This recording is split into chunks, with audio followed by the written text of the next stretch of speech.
আমাদের এই বাংলাদেশকে একটি কল্যাণ রাষ্ট্র ওয়েলফেয়ার স্টেট হিসেবে প্রতিষ্ঠা করতে হবে। এই কল্যাণ রাষ্ট্রের মূল ক্ষমতা থাকবে আপনার হাতে, জনগণের হাতে। আপনার হাতে থাকবে মূল ক্ষমতা। আপনারা কি চান আপনাদের সেই ক্ষমতা, নিজেদের যে ক্ষমতা, সে ক্ষমতা গ্রহণ করতে? তাহলে আপনাদেরকে সঠিক নেতৃত্ব বাছাই করতে হবে, সঠিক সময়ে সঠিক সিদ্ধান্ত নিতে হবে। আপনার যে হিস্সা, আপনার যে অধিকার, সে অধিকার বুঝে নিতে হবে। আমরা যদি দেখি স্বাধীনতার 54 বছরে বাংলাদেশের, বিশেষ করে উত্তরবঙ্গের কোনো ধরনের উন্নয়ন হয় নাই। এই উত্তরবঙ্গের মাটি ও মানুষের ভাগ্যের কোনো পরিবর্তন হয়নি। আপনাদের কথা বলে, আপনাদেরকে বিভিন্ন ধরনের স্বপ্ন দেখিয়ে হাজার হাজার কোটি টাকা লোপাট করেছে দেশ থেকে। কিন্তু এই উত্তরবঙ্গের যে অবারিত সম্ভাবনা, এই উত্তরবঙ্গের মানুষের যে অবারিত সম্ভাবনা, তার কোনোটাই তারা করতে পারেনি। তো সে কারণে এই আসন্ন নির্বাচন আমি বিশ্বাস করি উত্তরবঙ্গের মানুষ ইনসাফের প্রতিনিধিদেরকে বাছাই করে নেবে ইনশাআল্লাহ।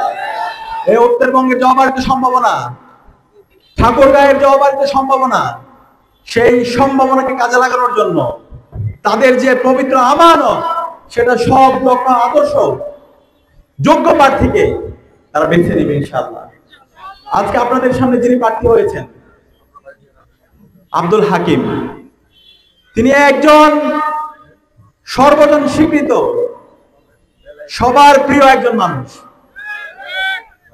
এই অঞ্চলের যে মানুষগুলো আছে, আমি সবার কাছে জানতে চাই, বিএনপি, অন্যান্য যে রাজনৈতিক দল আছে, সাংবাদিক, সিভিল সোসাইটির প্রতিনিধি, আমার মা বোন খালা, ছাত্র, বাচ্চা থেকে শুরু করে বৃদ্ধ পর্যন্ত, আমি বিশ্বাস করি একজন মানুষও বলতে পারবে না আপনাদের প্রিয় নেতা, জননেতা, আমাদের সকলের প্রিয় আব্দুল হাকিম কাউকে কখনো কষ্ট দিয়েছে, কারো হক মেরে খেয়েছে, কারো অধিকার হরণ করেছে, কারো উপর জুলুম করেছে। সেই ধরনের নেতৃত্ব আমাদের দরকার।